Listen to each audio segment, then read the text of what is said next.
আমি শহীদ রাষ্ট্রপতি জিয়াউর রহমানের ছেলে, এখানে অনেক মুরব্বী আছেন যারা শহীদ রাষ্ট্রপতি জিয়াউর রহমানকে দেখেছেন। আমি দেশনেত্রী খালেদা জিয়ার সন্তান, আমি আমার দলের একজন কর্মী। আজকে আজকে আমরা এখানে হাজির হয়েছি এই দোয়া অনুষ্ঠানে, কিন্তু যেহেতু আমরা রাজনীতি করি, আমাদের রাজনীতিটা কাদের জন্য?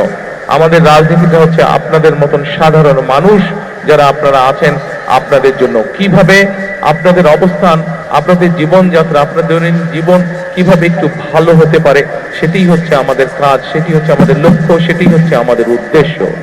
প্রিয় কড়াইলবাসী, আমি এখানে আসার আগে শুনেছিলাম যে এখানকার এলাকার কি কি সমস্যা। এখানে আমাদের এক বোন একটু আগে যখন বক্তব্য রেখেছেন, উনি কতগুলো কথা বলে গিয়েছেন। এখানে এক মুরব্বী একটু আগে বক্তব্য রেখেছেন, এখানে একটু আগে একজন মুরব্বী বক্তব্য রেখেছেন, উনিও এলাকার এখানে কিছু সমস্যার বিষয়ে কথা বলে গিয়েছেন। আজকে আমরা আল্লাহর দরবারে হাত তুলি, চলেন একসাথে। আমরা আল্লাহর দরবারে এই জন্য হাত তুলে চাইতে পারি কারণ আমরা মুসলমান, আমরা আল্লাহতে বিশ্বাস করি।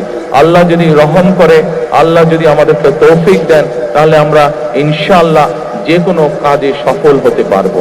আজ আমাদের সামনে এখানে হাজার হাজার মা বোনেরা বসে আছে। সারা বাংলাদেশে এরকম বহু মা বোনেরা আছে যারা বিভিন্ন রকম কষ্টের মধ্যে আছে।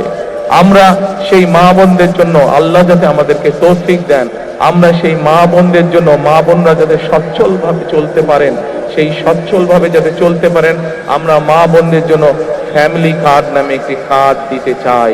আল্লাহ যদি আমাদেরকে তৌফিক দেন, যাতে করে মা বোনদের উপকার হয়। প্রিয় ভাই বোনেরা, একটু আগে আমি আপনাদের সামনে বলেছি যে আমরা দেশের মানুষের, দেশের বিশেষ করে আমাদের প্রত্যেকেরই আত্মীয় স্বজন, বন্ধু বান্ধব যারা গ্রামে থাকেন, কেউ না কেউ কৃষি কার্যের সাথে জড়িত। আমরা এই কৃষকদেরকে সহযোগিতা করার জন্য আল্লাহ তাআলা যদি আমাদেরকে তৌফিক দেন, আমরা সেই কৃষকদের জন্য কৃষক কার্ড নামে একটি কার্ড দিতে চাই, যার মাধ্যমে তাদের কাছে আমরা কৃষির সুবিধা পৌঁছে চাই। ঠিক যেভাবে ফ্যামিলি কার্ডের মাধ্যমে আমরা পৌঁছে দিতে চাই মা বোনদের কাছে একটি সহযোগিতা, একমাত্র আল্লাহ যদি রহমত দেন আমরা সেই কাজগুলো করতে সক্ষম হব। আপনাদের যদি দোয়া থাকে তাহলে সেই কাজগুলো আমরা করতে সক্ষম হব।